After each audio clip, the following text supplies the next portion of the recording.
Hello, my dear children. Are you doing well? Okay. Now we are studying our fourth chapter. What's the name of our chapter? Yes, hygiene, our strength. What we studied in our last class? Yes, we studied about the diseases which spread through dirty water, right? So, I will ask you a question based on our previous topic. You have to answer it.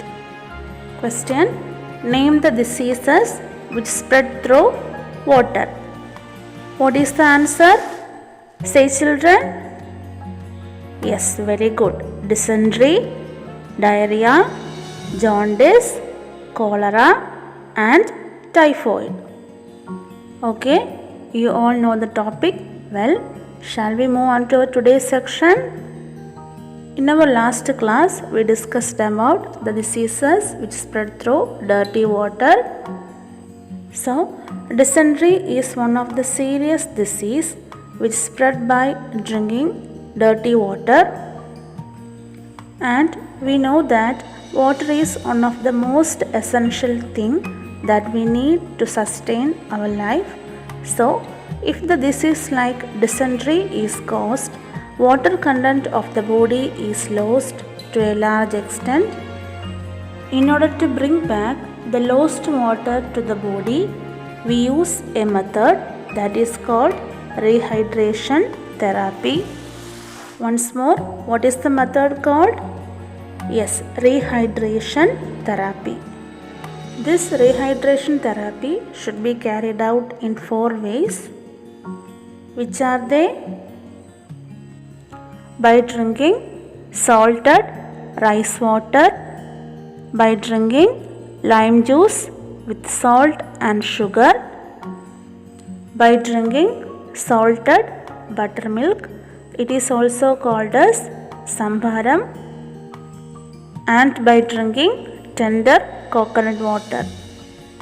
By using any one of these drinks, we can replace the water content in our body, and we can also use ORS, that is oral rehydration salt. By mixing ORS mixture with 1 liter of boiled water, and by drinking this at regular intervals, we can replace the water content in our body. Okay, children, did you understand? Shall we move on to our next topic? We can say that a lack of hygiene is the reason for many diseases. What is hygiene? Yes, very good. It's a practice of maintaining good health. So, it is very important to maintain our personal hygiene. Then only we can maintain our environmental hygiene. So, personal hygiene is as important as environmental hygiene. What are the hygienic habits we must follow? That is given in your textbook. What is the first one? Yes, take bath every day. Next one, cut the nails. Wash hands and mouth before and after food. Next one, wash hands with soap after using the toilet. What is the next one? Yes, brush teeth in the morning and night.